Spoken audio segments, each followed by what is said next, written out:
Добрый день, компания Прогресс Авто. Сегодня на обзоре у нас мини-трактор Янмар, модель RS27. Трактор у нас 27-сильный, трехцилиндровый, с гидроусилителем руля, с реверсом. По состоянию передние шины установлены 7х14, в хорошем остатке, без порезов, без растрескиваний. Задние шины у нас установлены 11,2х24, также в хорошем остатке, без порезов, без трещин. Навеска здесь у нас трехточечная, фреза с быстросъемом, гидроцилиндр. Также все настройки по фрезе, горизонт, автозаглубление, все присутствует. Управление фрезой, пониженное, повышенное, также 4 передачи для езды, вал отбора мощности, 3 передачи вперед, 1 назад. Трактор у нас на реверсе. Наработка мини-трактора 669 моточасов. В хорошеньком состоянии. Также козыречек, гидроусилитель руля у нас.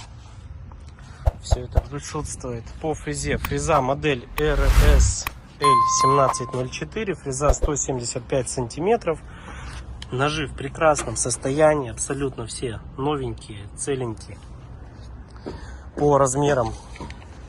Длина мини-трактора 2,75.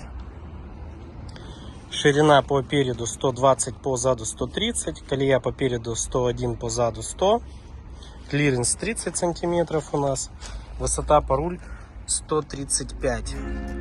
Компания Прогресс Авто.